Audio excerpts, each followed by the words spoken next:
Do you wish to throw gasoline at your problems? Did you learn that pyros are immune to afterburn and want to change that anyway? Do you like not having a secondary weapon? If you said yes to any of the following, I have the guide for you.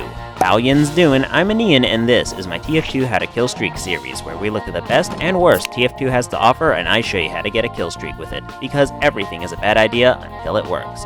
Today, as you could tell by reading the title of this video, we'll be covering the gas passer, so without further ado, let's get into it. No, God!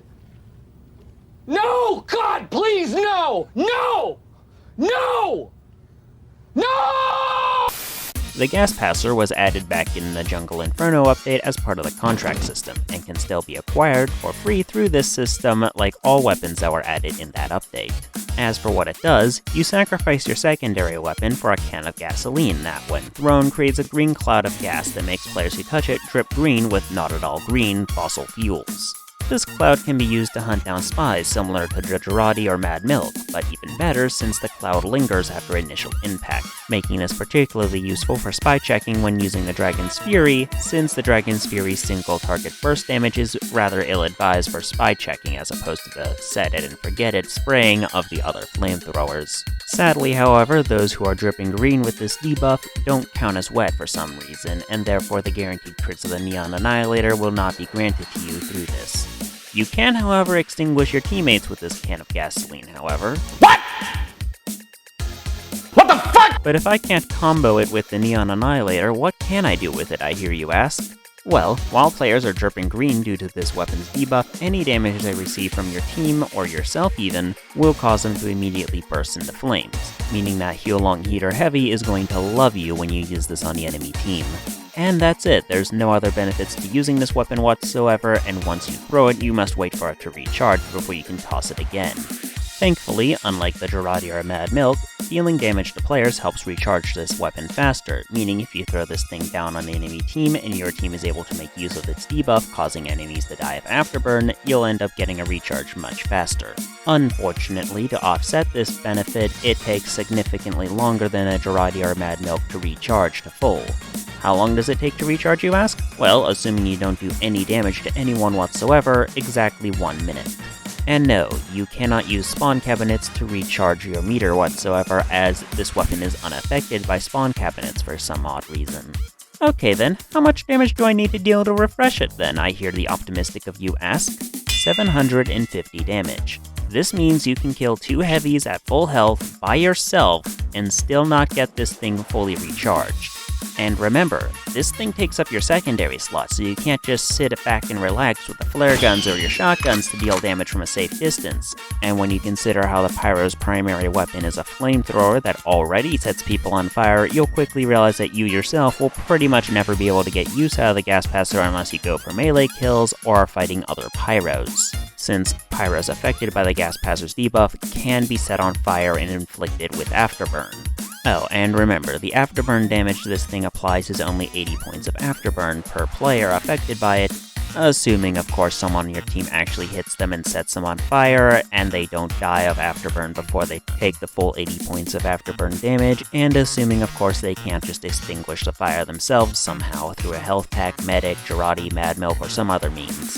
In fact, let's just run the numbers here. 750 damage divided by 80 damage a player means you would have to affect 9.375 players. In other words, you need to inflict the debuff on 10 people and have them get on fire, with only a small margin of error for them to die before they take the full afterburn or extinguish themselves. And remember, in public servers, there's only going to be at most 12 people on the enemy team.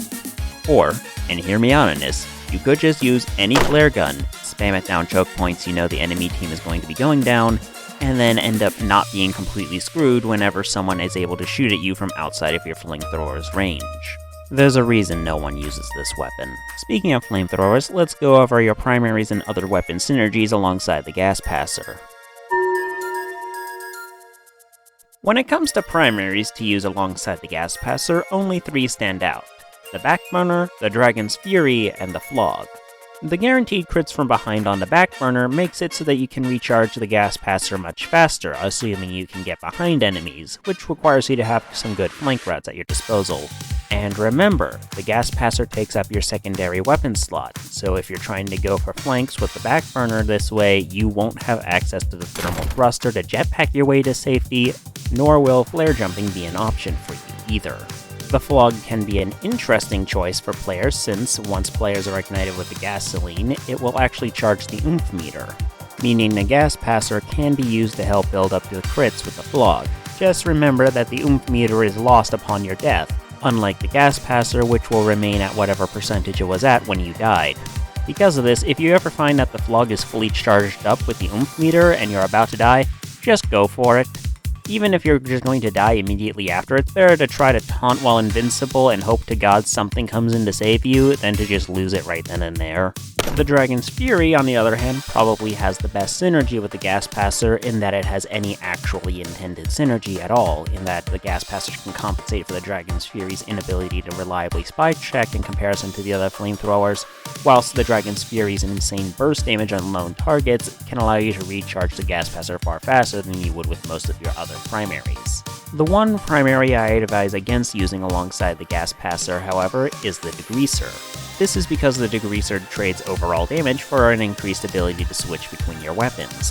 However, with the Gas Passer taking so long to recharge, you're not going to be switching between your weapons all too often, especially since the Degreaser does less overall damage compared to the other primaries the Pyro has access to.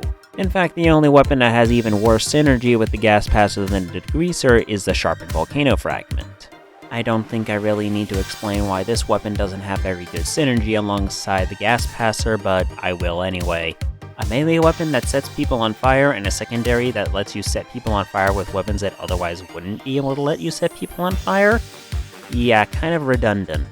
On the inverse side of things, however, the Extinguisher actually has some pretty good synergy with this, since it lets you set people on fire with the weapon that gets bonus damage when hitting people who are already on fire.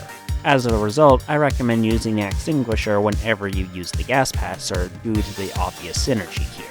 All in all, I give the Gas Passer a useless out of 10. You're sacrificing far too much utility that you gain from your other secondary options for a middling effect, in all honesty. If this weapon could recharge faster or be used as a primary weapon instead of a secondary, you might actually see some viable use out of it, but as it currently stands, it's just not usable outside of man versus machine. That's all for now. Like the video if you did, subscribe if you don't want to miss the next one. I've been Ian, and this has been my TF2 How to Killstreak guide to the Gas Passer. And stay tuned, the base jumper is coming up next.